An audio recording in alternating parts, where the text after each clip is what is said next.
All right. Good morning, everyone. 4 days of severe storms have brought devastation to so many communities across our Commonwealth. We've had search and rescue teams working around the clock to support these communities, and I want to thank them for their incredible work.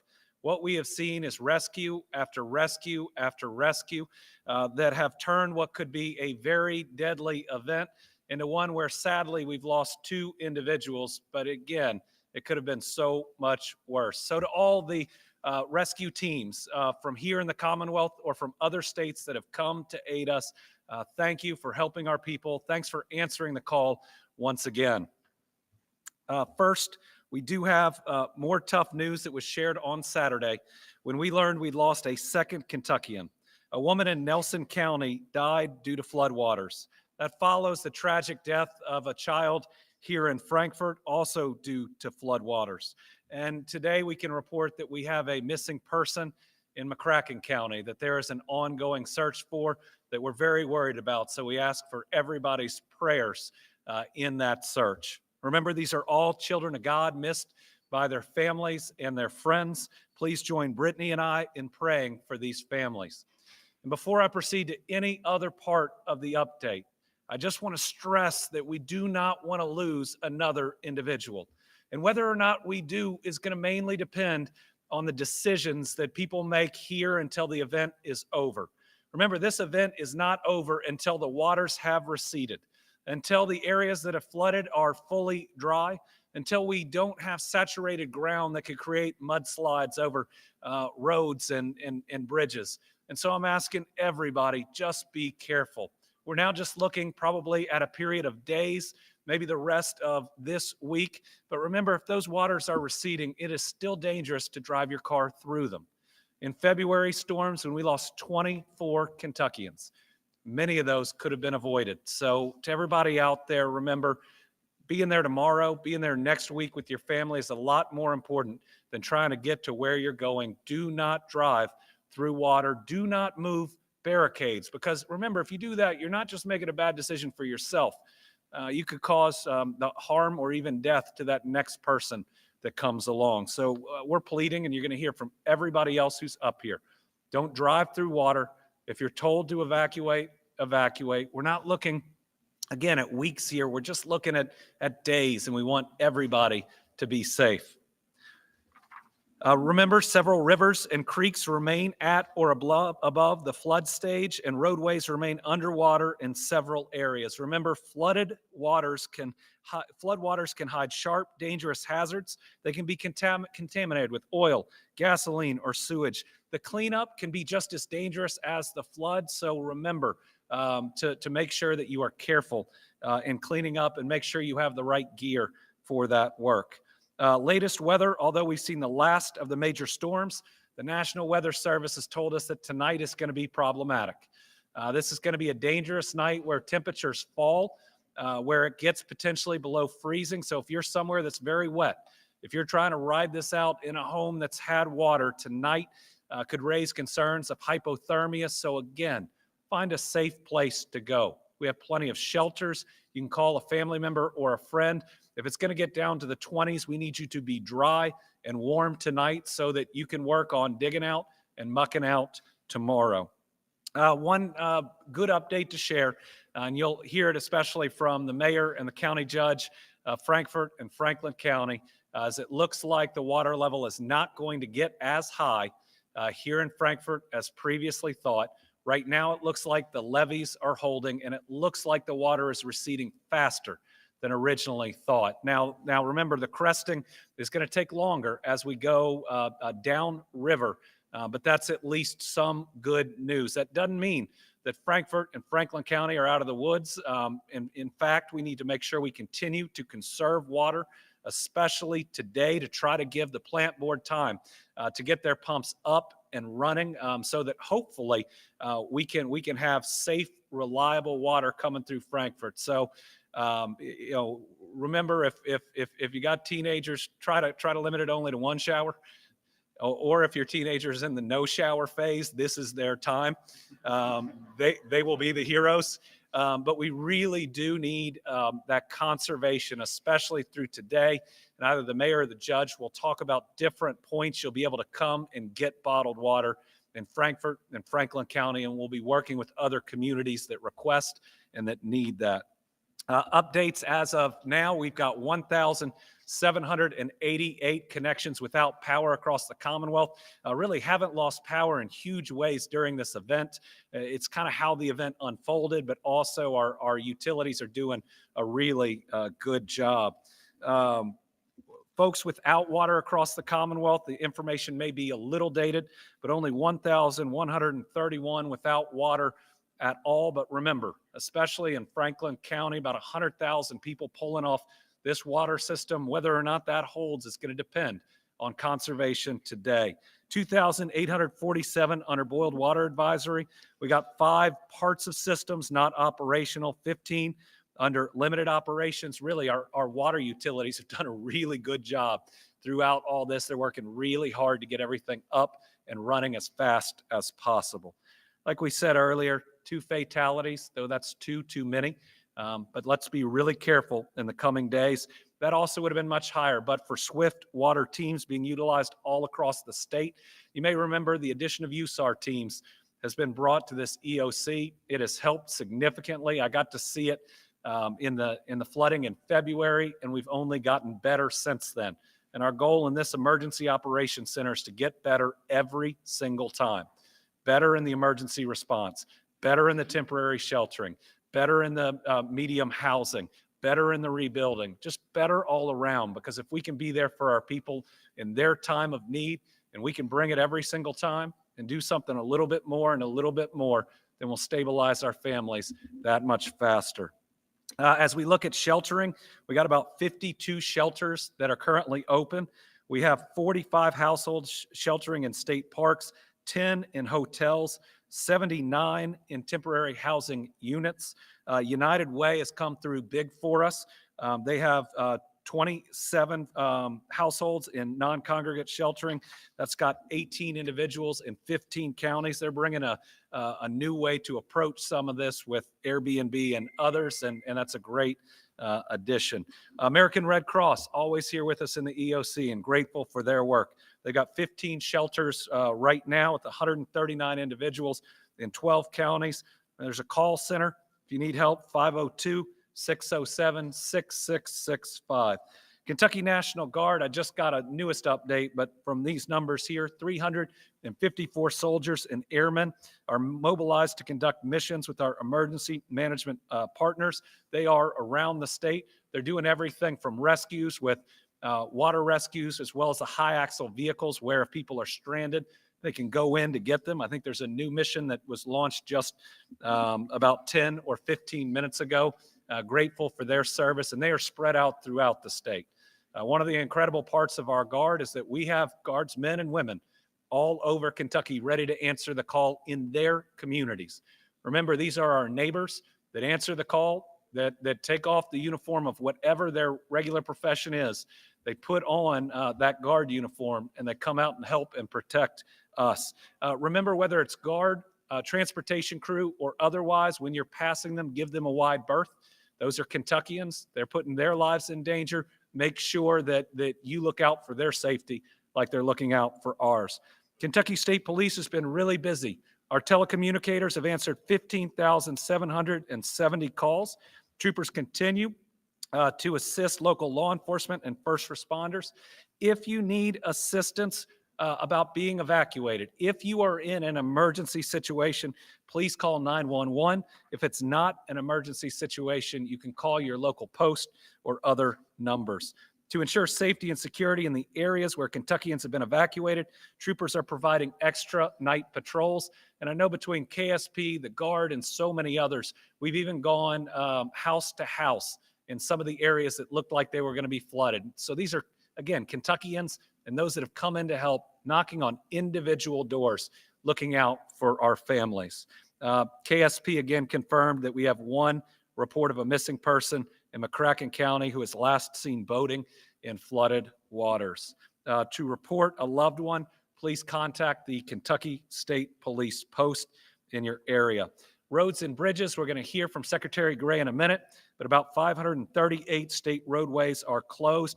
More than half of those are in Western Kentucky, which got more water than certainly I have ever seen it in Western Kentucky. My dad's hometown of Dawson Springs got hit again. Somehow getting hit by our worst tornado, flooding in just about every difficult weather pattern. To the folks in Dawson Springs, we love you. We'll be there for you. We will continue to rebuild. Nothing's going to stop us from making sure that we preserve your hometown and an amazing town here in the Commonwealth.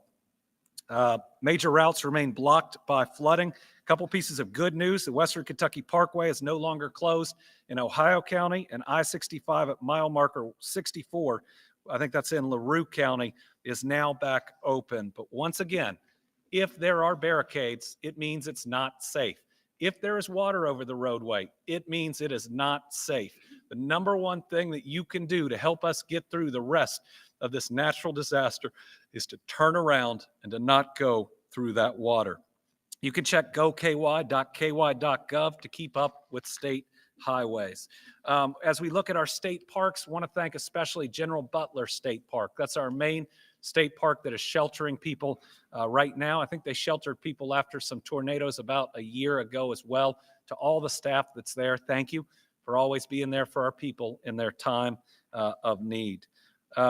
Today, we also closed our state office buildings, both because of concern about people traveling in and out and also to conserve water here in Frankfort and Franklin County. We'll make a call on that this morning to, again, we'll make the best decision that we can for not only this community, but the 11,000 plus Kentuckians that travel to Frankfort to work every day. There are Kentucky families. They're a big part of Team Kentucky, and I want to make sure that they are safe.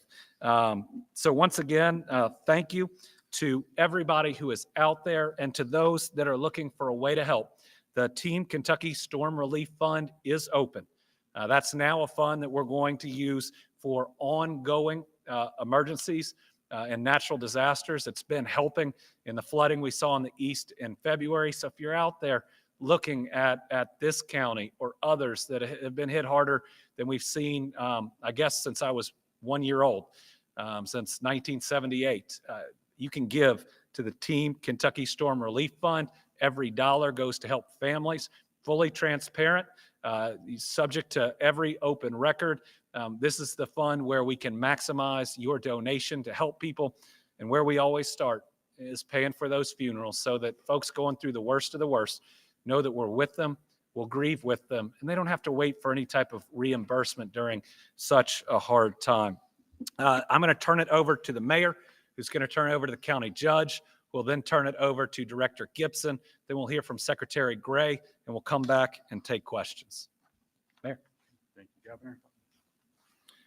And thank you, Governor. Thank you, Lieutenant Governor, Director Gibson, Director Slinker, everyone here at Kentucky Emergency Management. Your support over the last few days has been critical as we get through this latest weather event.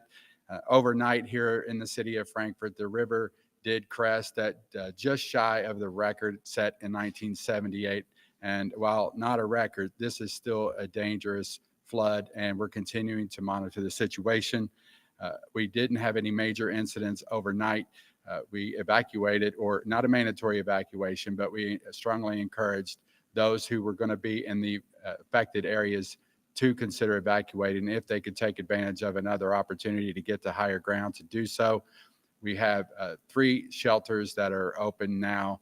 We've only had to house less than 50 families so far, including their pets, but we do have capacity for a couple hundred more. So we encourage all those in the city of Frankfort, if you need any type of non-emergency help, to call our hotline. It's 352-2252. We have people standing by to answer any questions, to make sure you get to the right area, and we'll make sure that you're taken care of. Want to make sure that people don't get overconfident just because the water is receding some. It's still very dangerous, particularly around the edges. So I want to make sure that now that the daylight's here again, we're going to have a lot of people probably coming downtown to look at the river. Please don't get too close to the edge. Keep in mind that we do have road crews, utility crews, emergency responders still out and about. People may still be moving from their homes or trying to clean up. Keep that in mind and limit any travel downtown if possible.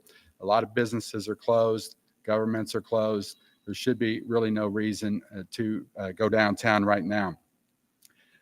We're looking at also, last night we set a curfew. We made an executive decision to have a curfew from dusk till dawn.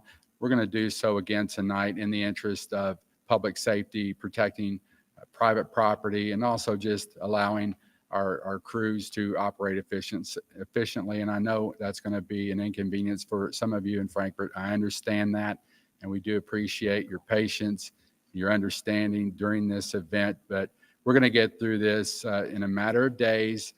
Just stay vigilant, stay cautious. We don't want to lose any more of our community members to this water, and just ask that everybody continue to cooperate, show some kindness, compassion to everyone else. We're going to get through this one stronger than ever. Thank you. And I'm going to turn it over to Franklin County Judge Executive Michael Mueller. Thank you, Mayor. Judge Executive of Franklin County, Michael Mueller. First and foremost, I want to thank the Governor, Lieutenant Governor, Emergency Management, and everybody in this room. I wish the public could see what you all are doing. It's a huge, huge service that I don't think people understand. So in Franklin County, this is the first one we've been through. You know, the governor always talks about Eastern Kentucky, Western Kentucky, the tornadoes, the floods. We've been sheltered from that. And so this is uncharted territories. You know, it's kind of one of those things when you run for office, you don't think about national disasters. You know, it's like, what do you do? What do you do? But I'm appreciative to have a governor in Team Kentucky that steps up and helps our local emergency management to figure out what to do. So it's been very, very helpful. I do want to let everybody know. So everyone's in a stage now that, hey, sun's shining, you know, things are good. The river's going down. We have no problems. This is when problems happen, like the governor spoke of. This is when people driving around the barricades, they want to get the selfies. They want to get the pictures. That's when people get hurt. And so we can't emphasize enough to stay at home, you know, help your neighbors. Don't be out if you don't have to be out. You know, we're getting a lot of calls for people wanting to volunteer, people wanting to send donations. So I was just talking to the emergency management director here. We will have our first site open at 1 o'clock today at Lakeview Park in Franklin County. We've been unloading semis of water, some food, things like that. So I'm very appreciative of National Guards helping out. They helped out a lot yesterday, knocking on doors, making sure that people in the areas had to evacuate. So can't thank them enough. I know the donations. We've had a lot of people reach out from other states saying, how do we help your community? How do we help? So we'll be getting that information out on the state's information and our local information. Again, can't stress enough. Don't drive around. Don't be out if you don't have to. We're not out of the woods yet. You know, people think just because we're crested, we're out of the woods. But there's still, you know, until we get to about 29 feet in Franklin County, we're not going to take a breath. So as the mayor and I were leaving today, they had probably 40 people in our emergency command center being briefed about what happens next. How do we get help to these people? How do we start rebuilding our community? You know, I mean, we probably have at least 50 homes, you know, that are potentially destroyed. So, you know, what happened was the river kept coming up. You know, we went to bed one night, they said it was at 45 feet. You wake up the next day, oh no, now it's 47. Now it's 49 and a half. And that's when it really got real. So people moved their things to the second level. And then by the time they woke up at 5:30 in the morning, it was too late. So they had to get out. We had a lot of boat rescues. I think there was 15 people that had to be rescued in Franklin County by boat. So I just want to stay safe. I want to thank Team Kentucky again for all the support. And you all keep doing the good work that you're doing. Thank you.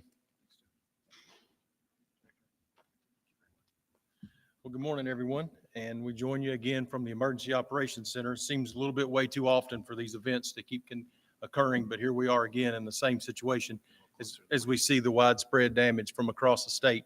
And you're hearing from the reports here from Frankfort, from our county judge executives and our mayors. And we're hearing those same reports that these gentlemen are sharing with you from across the state. This is a very widespread event. We knew that it was going to be that way. And I want to say that the messaging that was sent out from the communications team here and throughout the media outlets that we shared with for many days before this event happened probably has been very impactful to saving many Kentuckians. People had a chance to be warned that it was a good idea to identify a place to go, to get some things out of the way, to make a plan. And all the things that we messaged 5 days in advance, I think has led to a more successful operation this time. Less fatalities. There's plenty of destruction. There's plenty of homes inundated. There's been plenty of damage from this storm. However, you see that the fatalities are a little lower, and that's something to celebrate. The fact that people have listened to that and have taken that heed to those warnings. I think that the messaging and the team that provides that messaging through our communications team and working through all the media outlets has been successful. Now, it's very tragic. We've already lost 2, and we have another person that we're looking for, as the governor reported. So there are still tragedies in this, and I don't make light of those. They're very tragic. However, it is good that the messaging was effective. So we continue to do those things, and we provide these updates for that piece. We've hit crest at here at Frankfort, but there is still downrange of that up the river. We're going to deal with water still coming to rise over at Lockport, which is above Carrollton, and we're looking at that happening overnight tonight. So as we still have friends and Kentuckians downstream of this area here in Frankfort that still need to be paying attention. They have not hit crest yet. Yesterday, there were talks of 57 in the models. It looks like it's a little lower than that this morning. I'm seeing like 53.8.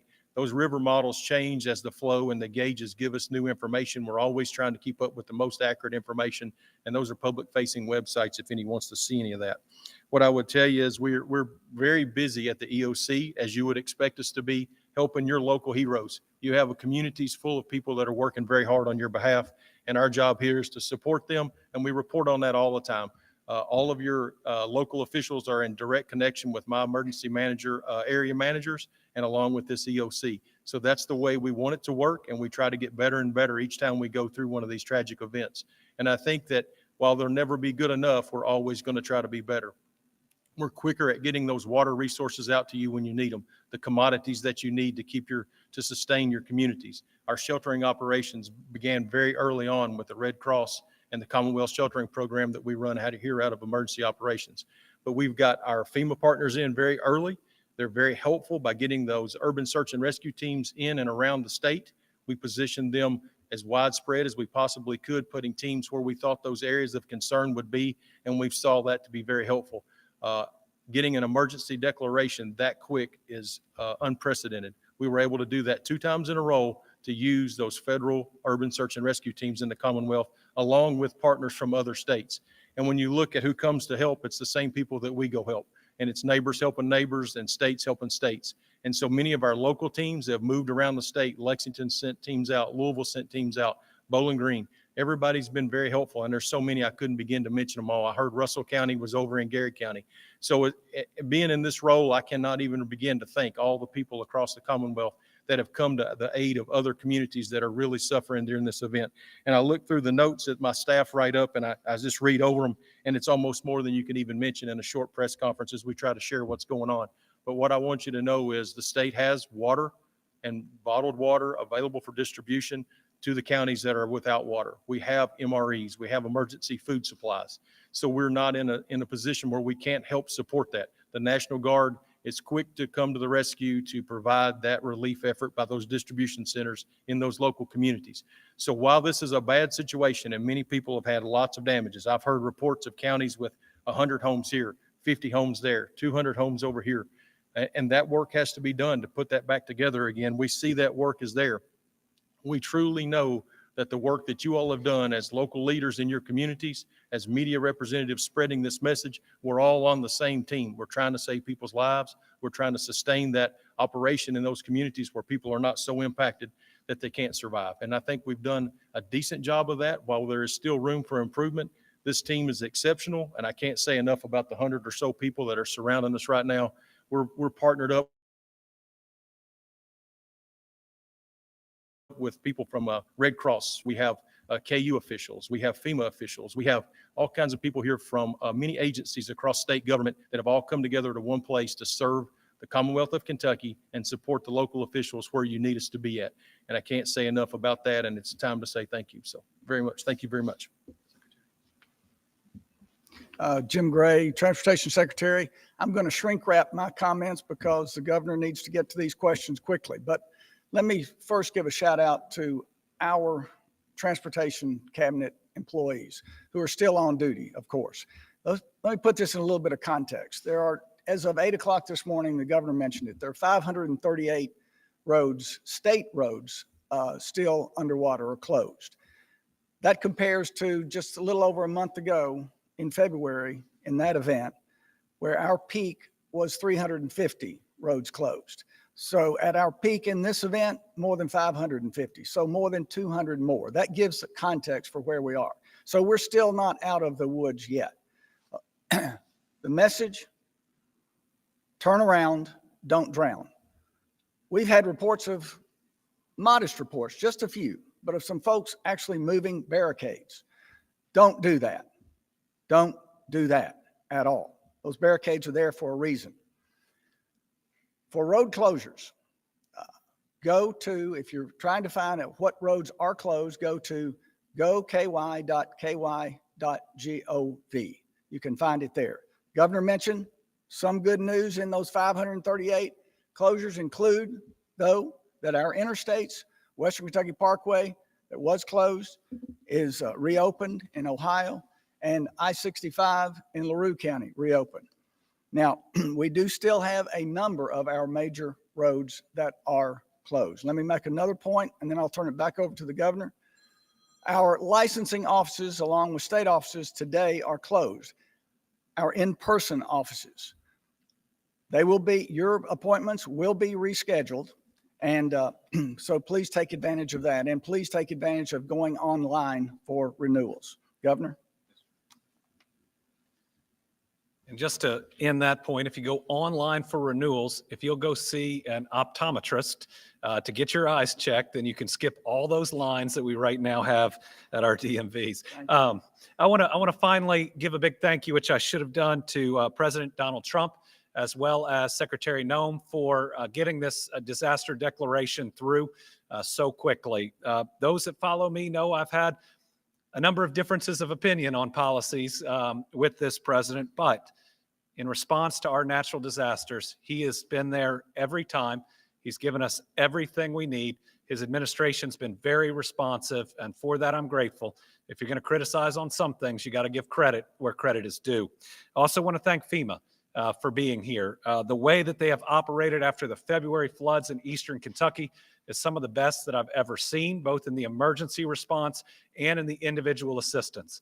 And I say thank you to both President Trump, Secretary Noem, and FEMA for that, because we're going to be applying for individual assistance as well as public assistance here. We're going to need those people to stay in the Commonwealth, and they are doing some of the best work that I've seen. And with 14 federally declared disasters since I became governor 5.5 years ago, we have a lot of context to base those comparisons on. So thank you to everybody from FEMA that I know you left your families to be here in the Commonwealth with us. And for many of you, this is the third, fourth, or fifth time. Feel free to pay taxes. Stay in our Commonwealth. But no, we're really grateful that you all are here. With that, we have 8 journalists on the line. We'll take one question from each so everybody can get back to doing this hard work. We'll start with Stan Ingold from WEKU. Thank you. The mayor of Carrollton put out a Facebook Live video on Sunday saying that he got word from State Emergency Management about 10 gates at the Dick Stand being accidentally opened. And he has since apologized and said there was a miscommunication. But, he was urging people all along the Kentucky River corridor to evacuate. Where did this information come from that he had received? And how do you prevent something like this from happening and causing people to panic? Yeah, we're working to get to the bottom of this one. I think KU has said they were operating under their plan, but we need to make sure that we're all operating under one plan that benefits every single community that can be impacted. So one of the things that we're going to need to do through emergency management here is sit down and have a conversation with KU to make sure that there is direct communication about how many of those gates are being opened and about what the potential impact can be. That's one area where we need to do better. And on the communication side, we need to do better. But let me tell you, the mayor of Carrollton was only operating under trying to help his people and others the best he could. This has happened to me at different times. You get information in an emergency and you try to push it out It's not always accurate, though you wish it was.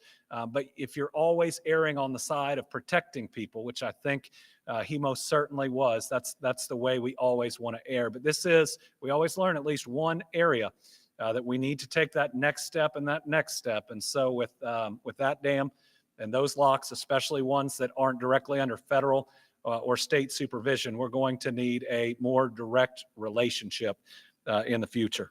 Tom Latek from Kentucky Today.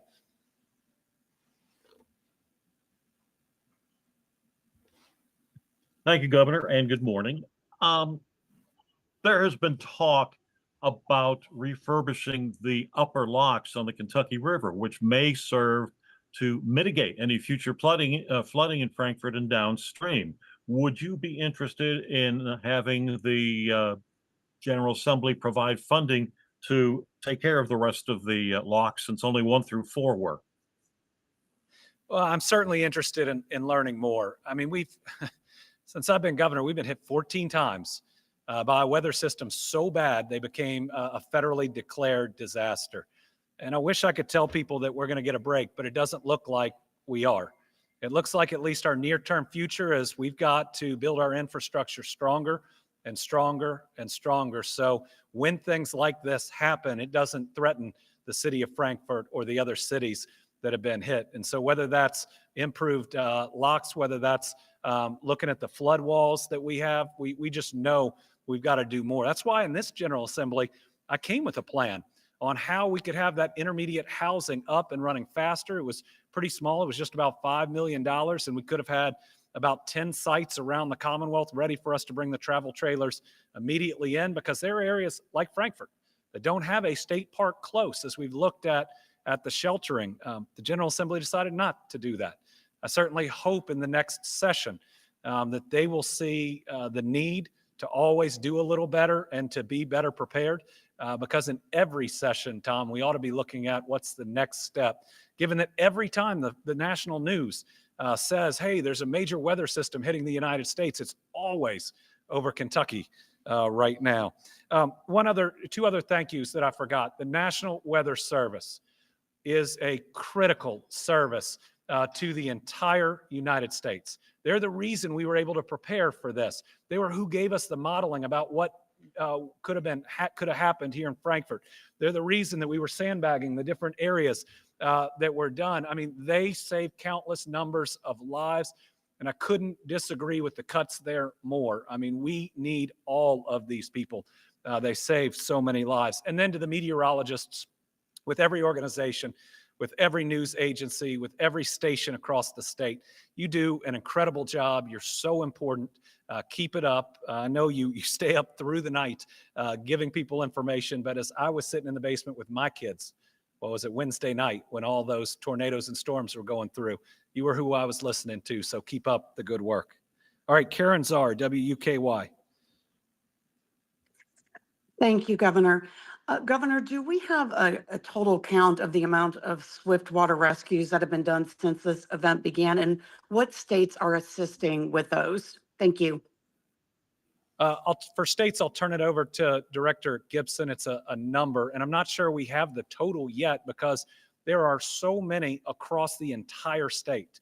So that number's easier when it's just one region, which you never want just one region to hit. But we've got swift water rescues going on in Graves County and going on in Powell County all at the same time, which shows you what a statewide event this was. Director? I'd be glad to try to answer it the best we possibly can at this time. Of course, the local agencies have been so hard at it, and they haven't stopped to even send up their numbers at this point. Mostly what we can track at this point are what those teams that we brought in have reported back to us. The numbers that I have for rescues just from those federal and state teams that we invited or requested to come help us, 140 rescues, 199 evacuations, 86 animals, and they've contacted 522 people across numerous counties.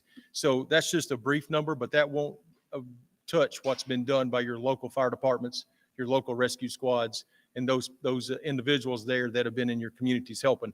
And we'll hope to capture some of those numbers because they're very valuable to us to understand the real need across the entire Commonwealth.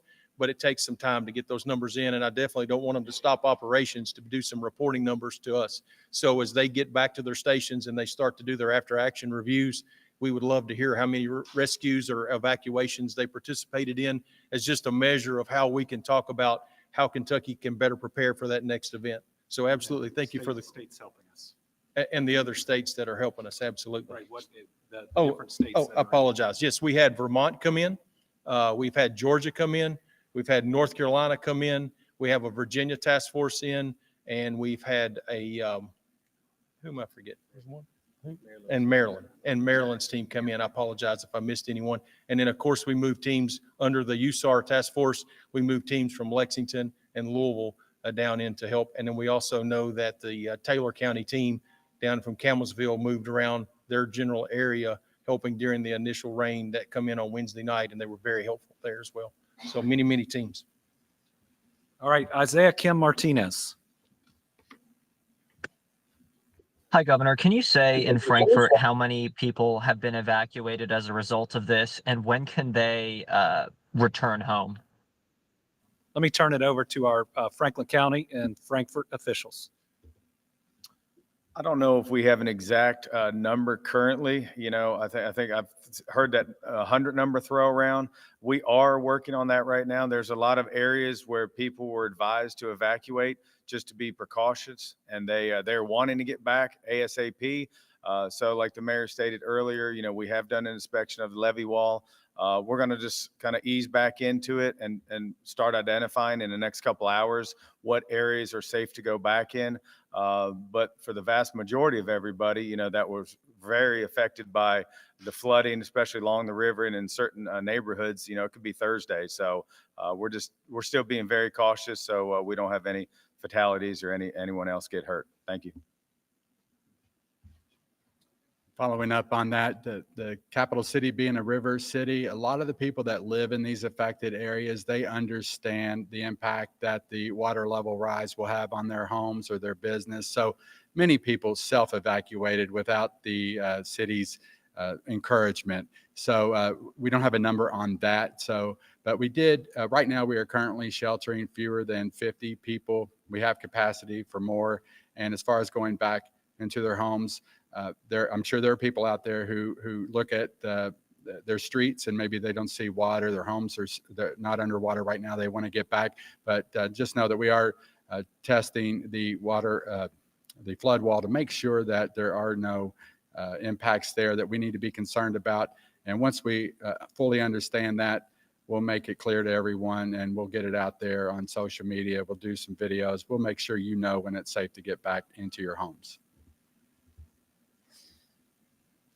All I'd add is that while as governor and lieutenant governor, we're there for every community that's been hit. The lieutenant governor and I live here. We both live in Frankfort. We're both conserving water like we're asking everybody else to do right now. This is very personal to us, and we're going to make sure that everybody in this city, as well as others that have been impacted, can get back up on their feet and that we can move forward. Asher Red. Okay, Carolina. Hi, Governor. You said that the levees in Frankfort are holding. I want to ask you in general about Kentucky's flooding infrastructure. Was there concern about levees, dams, and stuff like that across the state failing during this emergency? Did we come close? Were there tense moments? There were certainly some tense moments all across the Commonwealth. When people think about dams that stop water, you think about the big ones. What you don't think about are some of the roads with the earthen dams that keep water from flowing, that keep rivers and streams from overflowing. Whether the one that we've talked about a lot over the years, Panbowl in Breathitt County, and what happens if that fails, and the work that we're doing it. So there were different infrastructure like that across the Commonwealth that we were getting different reports in. But for the most part, everything is held. That doesn't mean we don't go back now and look at every single one of them, knowing that while this was the most water since 1978 that Franklin County has gotten, we're having something like that every couple months in the Commonwealth. So we've just got to prepare for worst case scenarios, knowing that they're coming and needing the infrastructure to be strong enough to withstand it. Gil McClanahan, our final question.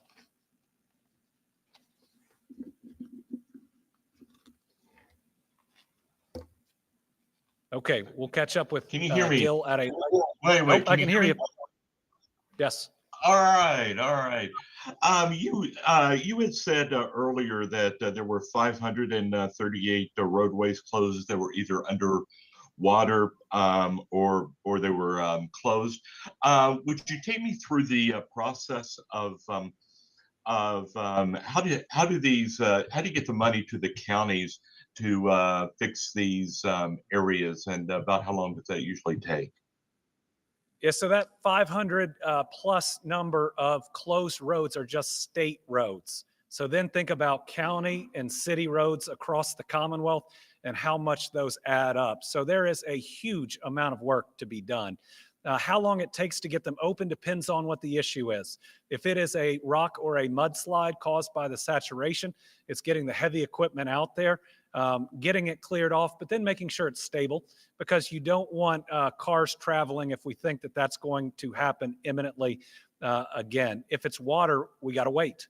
We got to wait for it to go down, and you just got to give it that time, and that's why those barriers are so important. So we'll continue to give updates, but anybody who lives in an area that got some of this flooding really should check that website before you travel to know the direction you need to go to. And remember, if you approach that water, even if you're stressed about that thing you need to be at, turn around. Call whoever it is you were supposed to see, reschedule, let them know you got to go a different direction and it's going to take longer. But, you know, we've lost 2 people, including a child, and we just don't want to lose anybody else. And it's that decision to not drive through that water that helps make sure we all get through this and get through it together. Thank you to everybody for watching. We'll continue to provide updates throughout the day on social media and other means. Thanks to all the leaders behind me, but thanks to everybody in this EOC and in every single county that's working to protect our people. Thanks.